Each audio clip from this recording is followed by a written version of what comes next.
Dental implants பண்றதுக்கு ஏதோ age factor இருக்குங்களா? எல்லாருக்குமே டென்டல் இம்ப்ளான்ஸ் பண்ண முடியுமா? இல்ல சிலருக்கு எந்த ஏஜ்ல பண்ணா கரெக்ட்டா இருக்கும்? அப்படின்ற கேள்வி நிறைய பேருக்கு இருக்குங்க.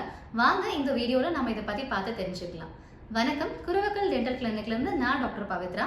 இன்னைக்கு டென்டல் இம்ப்ளான்ஸ் யாருக்கெல்லாம் பண்ணலாம், எந்த மாதிரி ஏஜ்ல பண்றது பெஸ்டா இருக்கும், அதை பத்தி நம்ம இந்த வீடியோல பார்க்க போறோங்க. டென்டல் இம்ப்ளான்ஸ் பொறுத்த வரைக்கும் நம்மளுக்கு ஏஜ் ஃபேக்டர் மேக்ஸிமம் எதுவுமே கிடையாதுங்க. அதாவது ஒரு 80லேருந்து 85 வயசு இருக்கிற பேஷண்ட்ஸுக்கு கூட எலும்பு நல்லா இருந்துச்சு, அவங்களோட ஹெல்த்தும் சப்போர்ட் பண்ணுச்சுனாக்க அவங்களுக்கு டென்டல் இம்ப்ளான்ஸ் மூலிமா நம்ம பல்லு ஃபிக்ஸ் பண்ணி கொடுக்க முடியும்.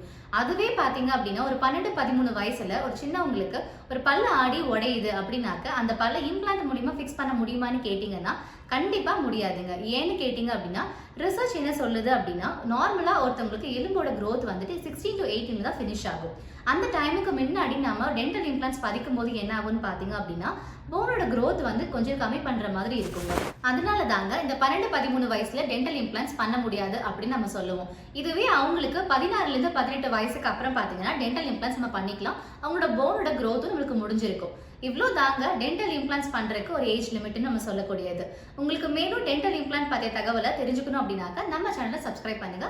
மறக்காம பெல் ஐக்கானை கிளிக் பண்ணுங்க.